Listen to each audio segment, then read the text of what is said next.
The sound of a Lamborghini screeching to a halt outside Manhattan General Hospital turned heads as Reed Reynolds jumped out, tossing his keys to the valet with barely a glance. His best friend and business partner had been in an accident, and nothing, not even the board meeting he'd abandoned mid-sentence, mattered more right now.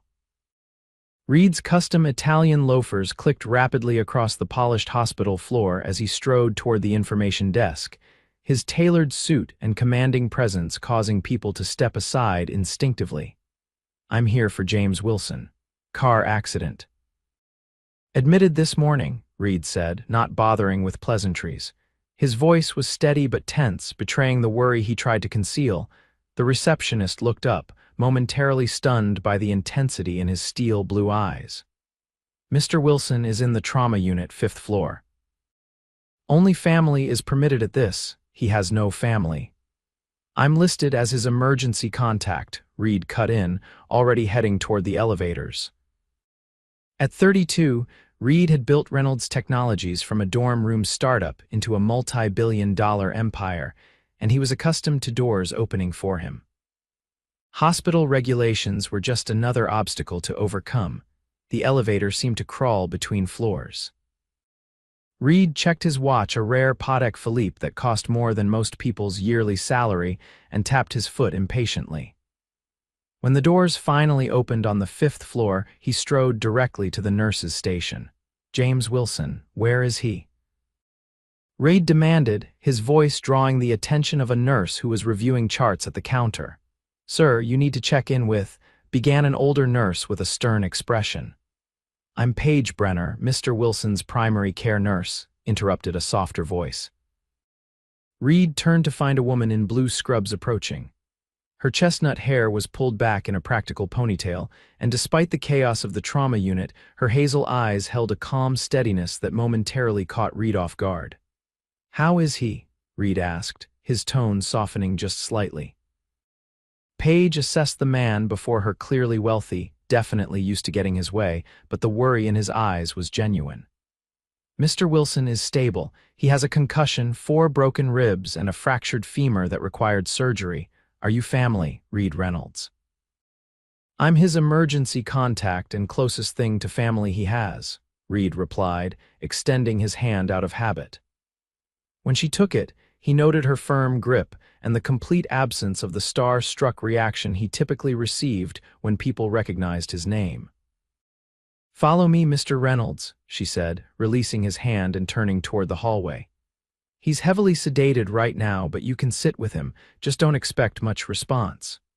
Reed followed her down the corridor, noticing how she greeted patients and staff alike with the same warm smile. It was a stark contrast to the calculated interactions of his corporate world. James lay still in the hospital bed, his athletic frame looking unusually vulnerable, surrounded by medical equipment. Reed felt his stomach tighten. They had been friends since freshman year at MIT, building their first company together before Reed bought him out to pursue Reynolds Technologies on his own. Despite their different paths, James had remained his most trusted confidant. "The next 48 hours are critical," Paige explained, checking James's vitals with practiced efficiency. "But he's young and healthy. That works in his favor." "He needs the best care possible," Reed said, pulling out his phone. "I can arrange for specialists from Johns Hopkins or Mayo Clinic to Mr. Reynolds," Paige interrupted, her voice firm but kind. "I understand your concern, but Manhattan General has one of the top trauma units in the country. Dr. Sharma, who performed his surgery, is internationally recognized. More specialists and opinions might actually slow his recovery." Reed wasn't used to being contradicted, but something in her direct gaze made him pause. "You're sure he's getting everything he needs?" "Absolutely," she replied without hesitation. "And what he needs right now is rest and stability, not a parade of new doctors." Reed found himself nodding, slipping his phone back into his pocket. "How long until he wakes up? We're keeping him sedated until tomorrow to give his body time to start healing." "You should go home, get some rest yourself, and come back in the morning." "I'm staying," Reed said, removing his suit jacket and draping it over the visitor's chair. Paige looked like she wanted to argue but simply nodded. I'll bring you a blanket and some water. The chair reclines, though I can't promise it's comfortable. Before Reed could respond, his phone rang. Reynolds, he answered sharply. No, I don't care about the Singapore deal right now. Tell them to wait. Yes, indefinitely. He ended the call and found Paige observing him with a curious expression. You must be important, she remarked, adjusting James's Roman 4. I'm just busy, Reed replied, uncomfortable with her scrutiny. Everyone's busy, Mr. Reynolds. Not everyone can drop everything and camp out in a hospital room, she said with a hint of a smile that somehow wasn't judgmental. Reed didn't know how to respond to that. In his world, people either wanted something from him or were intimidated by him. This nurse seemed to be neither. I'll be back to check on Mr. Wilson in an hour, Paige said, moving toward the door. The call button is there if you need anything. Over the next 12 hours, Reed maintained his vigil by James's bedside, working remotely on his laptop and taking calls in the hallway.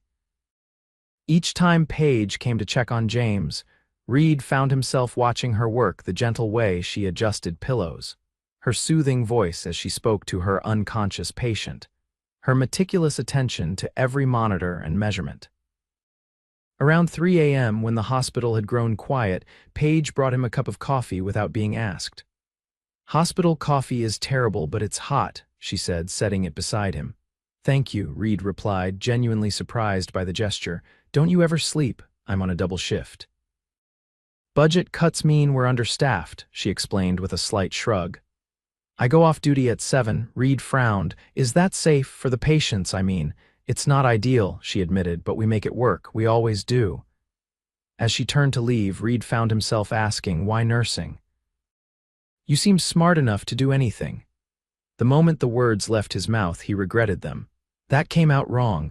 To his surprise, Paige laughed a genuine, melodic sound that seemed out of place in the sterile hospital room. It did, but I'll answer anyway. I became a nurse because it's the most direct way I could think of to make a difference every day.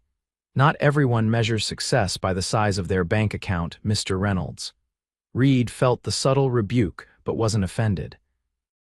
It had been a long time since anyone had spoken to him with such honesty. Reed, he corrected. Please call me Reed. All right, Reed, she said, his name sounding different in her gentle voice. Try to get some sleep. Even billionaires need rest. The next morning, James began to stir as the sedation wore off. Reed was immediately at his side, relief washing over him as his friend's eyes fluttered open. What happened? James croaked, his voice raspy from the breathing tube that had been removed earlier. You decided to test if your Porsche could take a concrete barrier at 60 miles an hour, Reed replied, masking his concern with their usual banter. Spoiler alert, it can't. James attempted a weak smile that turned into a grimace of pain. Don't try to move, Paige instructed, entering the room with perfect timing. She administered pain medication into his Roman 4 line and checked his vitals. Welcome back, Mr. Wilson. You gave us quite a scare. Did I die? Because you look like an angel, James mumbled, the medication already taking effect. Paige rolled her eyes good-naturedly. Original. I've never heard that one before, she replied with a smile that made Reed feel an unexpected pang of something he couldn't quite identify. He's always been terrible with women, Reed said, trying to cover the strange moment. And yet I'm the one with a social life, James retorted weakly before drifting back to sleep. Over the next few days, Reed established a routine. He would arrive at the hospital early, work remotely from James's room, and leave late in the evening. He rescheduled meetings, delegated projects, and even postponed a trip to Tokyo, all decisions that would have been unthinkable a week earlier. Each day, he found himself looking forward to Paige's shifts. She worked 4 12-hour days and then had 3 days off. Reed found himself memorizing her schedule, timing his coffee breaks to coincide with hers when possible. On the 5th day, James was strong enough to notice the pattern. You're into her, he stated bluntly when Reed returned to the room after coincidentally running into Paige in the cafeteria. Who? Reed asked, feigning ignorance as he reopened his laptop. Don't play dumb, it doesn't suit you, James said with a knowing smirk. Nurse Page. The one you keep finding excuses to talk to. I'm being friendly to the woman keeping you alive, Reed countered, but he could feel a warmth creeping up his neck. Right. Because friendly is a word everyone associates with Reed Reynolds, the man Forbes called the Ice King of Tech. James laughed, then winced at the pain in his ribs.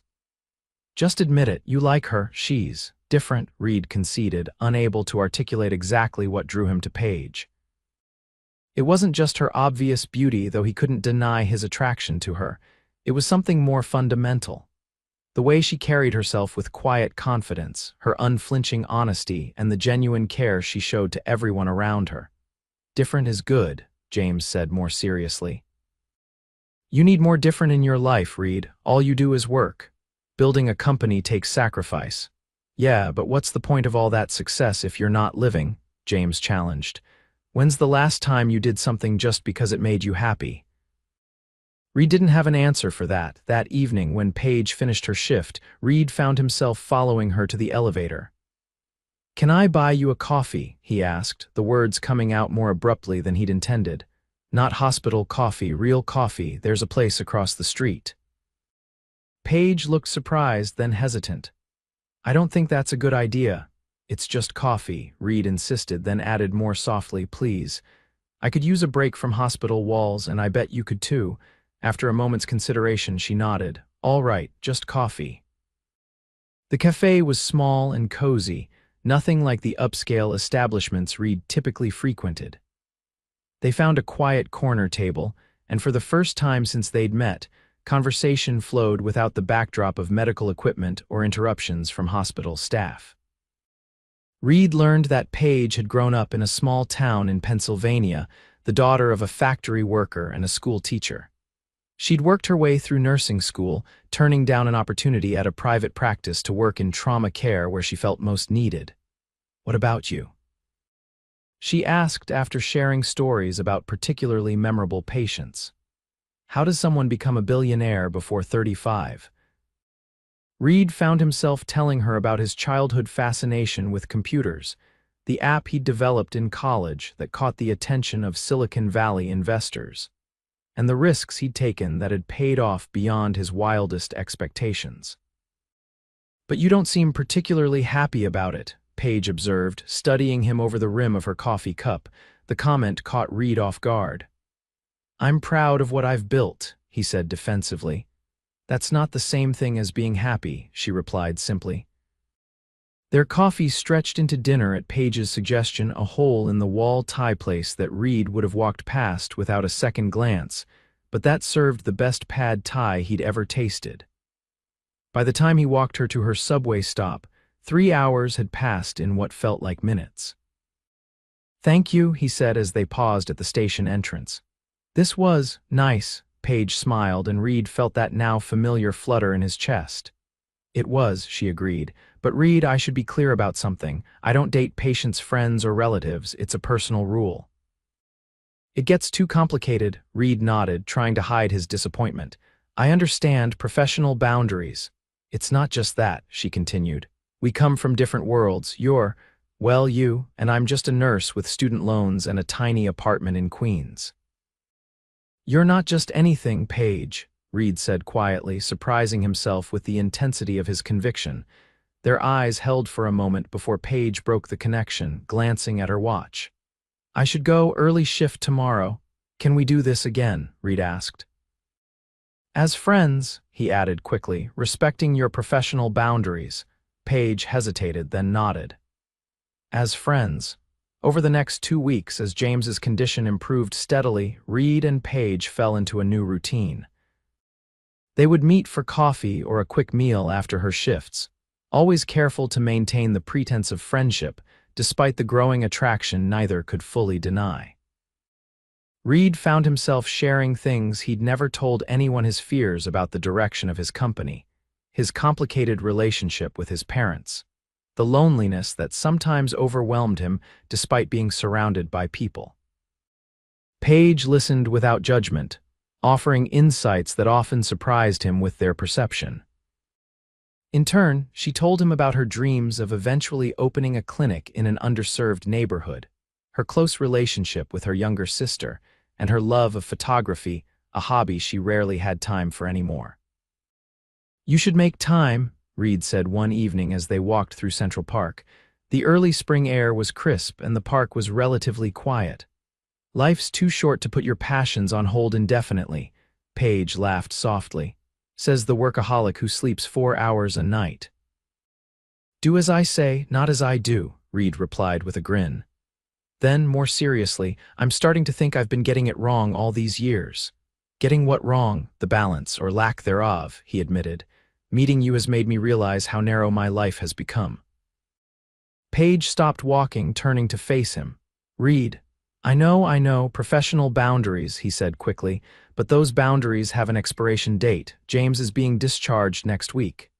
"And then what?" Paige asked, a mixture of hope and uncertainty in her eyes. "And then I'd like to take you on a proper date," Reed said, taking a chance and reaching for her hand. "No more pretending we're just friends." Paige didn't pull away, her fingers warm against his. "It wouldn't be simple. Your life is complicated." "I'm good at solving complicated problems," Reed said, stepping closer. "It's kind of my specialty." A smile tugged at her lips. "I've heard. There was a whole profile about you in Time magazine." "You read that?" "Maybe," she admitted with a blush that Reed found endearing. "I might have done some research after our first coffee." "And yet you still agreed to a second one. I must not have seemed too terrible." "You're not terrible at all," Paige said softly. "That's the problem." The week passed in a blur of anticipation. James teased Reed mercilessly about his nurse crush, but seemed genuinely happy to see his friend invested in something other than work for once.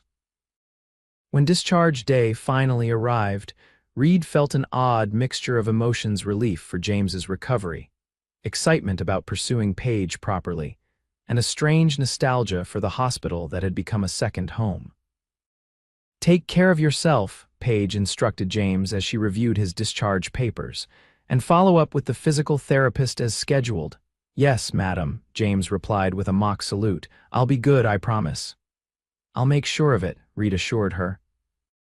Then, more quietly, as James chatted with the orderly, "Are we still on for tonight?" Paige nodded, a hint of a smile playing on her lips. 8 o'clock, don't be late." Reed had made reservations at Le Bernardin, one of New York's most exclusive restaurants, but at the last minute changed his mind. Instead, he took Paige to a small jazz club in Harlem that James had recommended, a place where the music was authentic, the crowd diverse, and the atmosphere intimate without being pretentious. It was the right choice. Paige's face lit up as they entered, and the evening flowed with an ease that surprised them both. They talked, laughed, and eventually danced, Reed discovering that, despite years of avoiding dance floors, he didn't mind them so much with the right partner. "You're full of surprises," Paige said as they swayed to a slow number, her head resting comfortably against his shoulder. "Good ones, I hope," Reed murmured into her hair, breathing in the light floral scent of her shampoo. "Mostly," she confirmed with a soft laugh. "Though I'm still getting used to the way people stare when they recognize you." Reed had noticed it too: the sideways glances, the whispered conversations, and inevitably the surreptitious photos taken with phones. "I'm sorry about that. It comes with the territory, unfortunately." "Does it bother you?" she asked, pulling back slightly to see his face. Reed considered the question. "It used to. Now I mostly ignore it, but I hate that it affects you." "I'm tougher than I look," Paige assured him. "It takes more than a few curious stares to scare me off." Their first kiss came later that night, outside her apartment building in Queens. It was gentle at first, almost hesitant, but deepened with a hunger that surprised them both. When they finally broke apart, breathless, Reed rested his forehead against hers. "I should go," he said reluctantly. "But I want to see you tomorrow." "I'm working a 12-hour shift," Paige reminded him. "Dinner after, I'll wait." Paige smiled, touching his face gently. "You really aren't what I expected, Reed Reynolds." "Is that a yes?" "It's a yes." The weeks that followed were a revelation for Reed. He began adjusting his schedule to accommodate time with Paige, delegating tasks he would once have insisted on handling personally, and even turning his phone off for hours at a time, a change that shocked his executive team more than any corporate restructuring could have. For Paige, the adjustment to dating one of New York's most eligible bachelors came with its own challenges. There were articles speculating about their relationship, paparazzi occasionally following them, and the inevitable questions from coworkers who had seen their photos in gossip columns. But there were wonderful moments, 2 quiet evenings cooking together in Reed's penthouse, weekend trips to a cabin he owned in the Catskills, and long conversations that lasted well into the night. Reed introduced Paige to his world of tech innovations and corporate philanthropy, while she brought him into her circle of friends, nurses, teachers, and social workers, who initially regarded him with suspicion, but gradually accepted him as more than just Paige's billionaire boyfriend. 3 months into their relationship, they faced their first serious challenge when Reed needed to travel to Hong Kong for a critical negotiation that would potentially double his company's market share in Asia. "It's 2 weeks," Reed explained as they discussed the trip over dinner at his place. "I can't delegate this one, Paige. Too much is riding on it." "I understand," she said, though her expression was troubled. "It's your job. I've never expected you to change who you are for me." "But," Reed prompted, sensing her hesitation, "but I worry about where this is going," she admitted. "When things calm down with this deal, there will be another one, and another after that. Your world doesn't stop moving." Reed set down his fork, reaching across the table for her hand. "Come with me." "What?" "To Hong Kong. Take some vacation time. We'll make it part business, part pleasure." Paige shook her head. "I can't just take 2 weeks off with no notice. The hospital is already understaffed and I have patients depending on me." Reed felt a flash of frustration. In his world, problems like this were solved with money and influence. "I could talk to the hospital administrator, make a donation that would—" "No," Paige cut him off firmly. "That's not how my world works, Reed. I don't want special treatment because of who I'm dating." The tension between them escalated into their first real argument, exposing the fundamental differences in their lives that they'd been carefully navigating around. Reed, accustomed to bending the world to his will, couldn't understand why Paige wouldn't let him solve this problem. Paige, fiercely independent and principled, refused to compromise her professional integrity. They parted that night without resolving anything, both hurt and uncertain about the future. The next day, Reed arrived at the hospital unannounced, finding Paige during her lunch break in the cafeteria. "What are you doing here?" she asked, surprised to see him in his full business attire, a stark contrast to the casual clothes he typically wore when visiting her at work. "I was wrong," Reed said without preamble, sitting across from her. "I should have respected your boundaries instead of trying to bulldoze through them." Paige's expression softened slightly. "And I probably overreacted. I'm just scared." "Of what?" "Of falling too deeply into us, and then discovering we can't make it work because our lives are too different," she confessed. Reed reached across the table, taking her hand. "I don't have all the answers, Paige, but I know that what we have is worth fighting for." "I've never felt this way about anyone before." "Neither have I," she admitted quietly. "So let's figure it out together," Reed suggested. "I'll go to Hong Kong because I have to, but I'll come back as soon as possible, and while I'm gone, we'll talk every day, no matter what time it is." "And when you get back?" Paige asked. "When I get back, we'll have a serious conversation about our future, all options on the table." The 2 weeks of separation proved challenging but ultimately strengthened their relationship. Reed called Paige daily, sometimes waking up in the middle of the night in Hong Kong to catch her before her shift. They shared details about their days, their frustrations, and their growing certainty that what they had found was worth any adjustment it might require. When Reed returned, he came directly from the airport to the hospital, waiting patiently until Paige finished her shift. As she emerged from the building, tired but smiling at the sight of him, Reed knew with absolute clarity what he wanted. "I missed you," Paige said, stepping into his embrace. "I missed you more," Reed replied, kissing her deeply. When they separated, he took her hand and led her to a nearby bench. "I've been doing a lot of thinking while I was away." That sounds serious, Paige said, her expression turning cautious. It is, Reed acknowledged. I've realized something important. For years, I've been building a company, accumulating wealth and chasing success, but I've never been building a life. Not a real one, Reed. Let me finish, he said gently. Meeting you changed everything for me, Paige. You showed me what really matters: connection, compassion, making a difference in ways that can't be measured in dollars or stock options. I'm nothing special, Paige protested softly. You're everything special, Reed contradicted her, and I want to build a life with you. I know it won't always be easy. Our worlds are different and there will be compromises on both sides, but I love you, Paige Brenner. I love your strength, your kindness, and your unflinching integrity. Tears welled in Paige's eyes. I love you too, but Reed, I can't give up nursing. It's not just a job to me. I would never ask you to, Reed assured her. In fact, I have a proposition. The Reed Reynolds Foundation has been looking to fund a mobile health initiative for underserved communities. It needs someone with clinical experience and a passion for accessible health care to lead it. Paige's eyes widened. Are you creating a job for me? No, Reed said firmly. I'm telling you about an existing initiative that happens to align perfectly with your skills and passions. Whether you're interested in it or not, the foundation will proceed with the project, but I think you'd be extraordinary in that role if it appeals to you. That's actually incredible, Paige admitted, her mind clearly racing with possibilities. You don't have to decide anything now, Reed assured her. Take time to think about it, research the foundation, talk to the current directors, make sure it's something you truly want.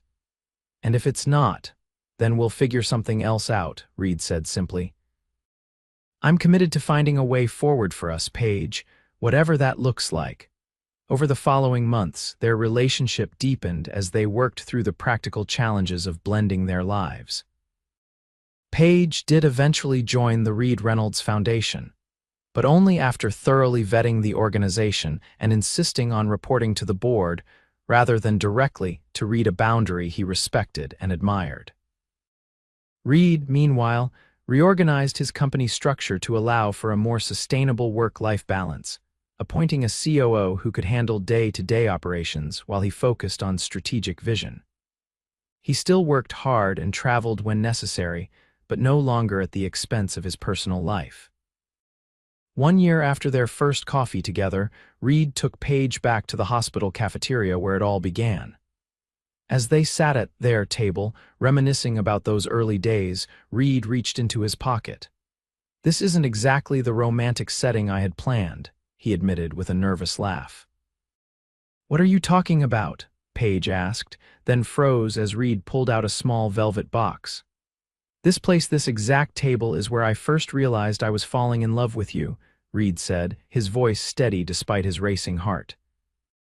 It seems fitting that it's also where I ask you to spend your life with me. He opened the box to reveal a stunning but tasteful diamond ring. Paige Brenner, this year with you has been the most meaningful of my life.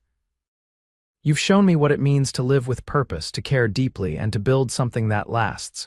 Will you marry me? Tears spilled down Paige's cheeks as she nodded, too overwhelmed to speak at first. Yes, she finally managed. Yes, I'll marry you.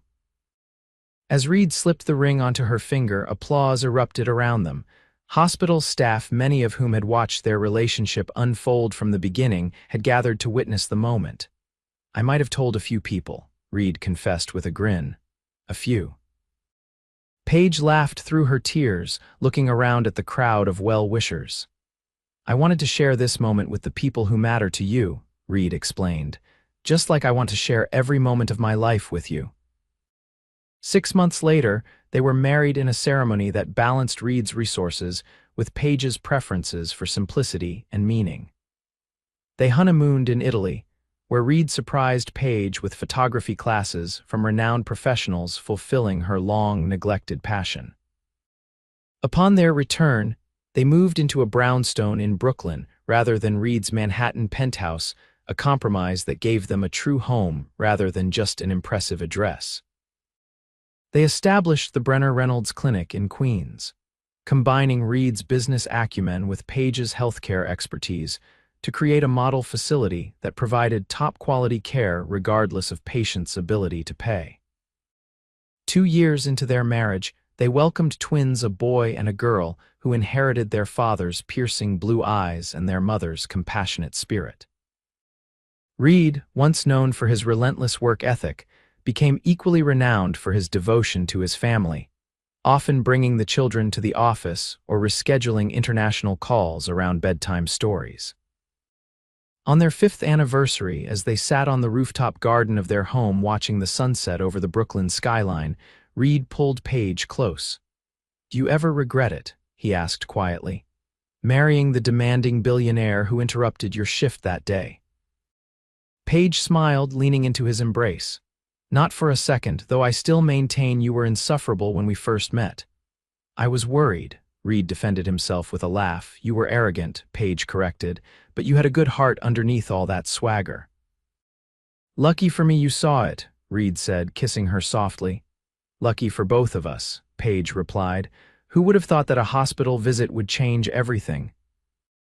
As the sky darkened and the first stars appeared, they remained wrapped in each other's arms, grateful for the unexpected path that had brought them together, a path that began with a crisis, but led to a love neither had been looking for, but both had desperately needed.